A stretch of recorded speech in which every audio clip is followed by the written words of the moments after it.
শেরপাড়া ঘুরছি, তালতলা ঘুরছি, আকারগা ঘুরছি, সব বন্ধ। কি করবো? তেল ডিপু থেকে তো সাপ্লাই দিচ্ছে না। কালকে গাড়ি বাড়ানোর কথা, এখন পর্যন্ত বাজে বেলা কয়টা, এখন পর্যন্ত গাড়ি বাড়ায় নাই। আমরা গণপরিবহন চালাই, আমাদের মনে করেন তেল দিচ্ছে না পাম্পে, ঠিক আছে। সিন্ডিকেট আমরা তেল পাচ্ছি না। কালকে সারা রাত্র জাগনা থেকে 1 লিটার তেলও পাই নাই। সরকার তো দিচ্ছে, সরকার তো অনুমতি দিচ্ছে, পাম্পলারা তো তেল প্রচুর সরবরাহ পাচ্ছে না। ওরা দিবে কোথায় থেকে? তেল ডিপু থেকে তো সাপ্লাই দিচ্ছে না। কালকে গাড়ি বাড়ানোর কথা, এখন পর্যন্ত বাজে বেলা কয়টা, এখন পর্যন্ত গাড়ি বাড়ায় নাই।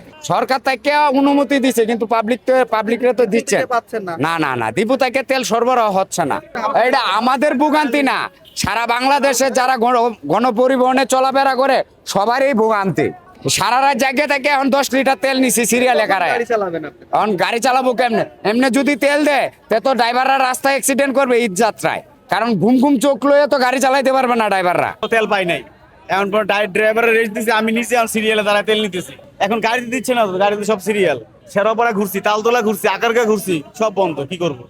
এখন আইসে দেখি শনি হলে তাও দিচ্ছে গেলানে গাড়ি দিচ্ছে। গাড়ি ওই যে হাউজিং এর পিছে, হাউজিং গলির মুখে।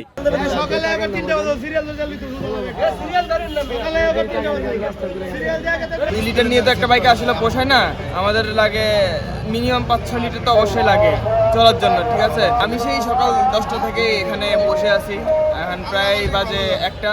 তো এখনো এখানে আর তেলের গাড়ি আসে নাই, দেখি কতক্ষণ লাগে আর কি আজকে। এরকম কোনো নির্দেশনা এখন আসলে তেল কর্তৃপক্ষ মানে পাম্প কর্তৃপক্ষকে দেয় নাই। যদি দেয় তাহলে আমরা হয়তো ফুল নিতে পারবো, আমরা নিলে আমাদের আরো ভালো। একটা নিয়ম, কারো 10 লিটার দেয়, কারো 5 লিটার দেয়, কারো 20 লিটার দেয়।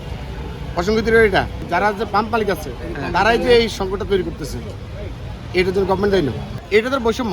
কারণটা হলো যে বৈষম্যের একটা আন্দোলন আছে, কিন্তু তারপর দেখা যায় বৈষম্য রয়ে গেল, মানে বাড়ছে বৈষম্য। এখন সিস্টেম হলো যে যতক্ষণ তেল আছে ততক্ষণ দেবে, এবারকার গাড়িতে যতটুকু ধরে ফুল করে দেবে। কারণটা হলো এগুলো হচ্ছে যে লোকাল গাড়ি।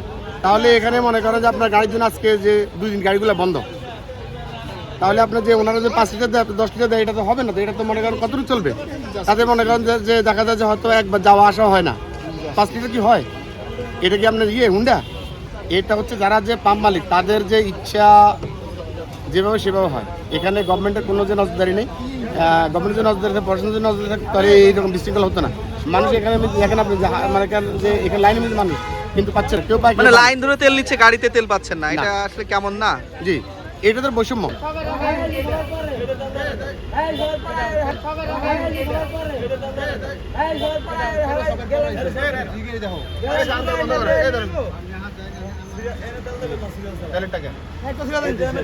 সকালে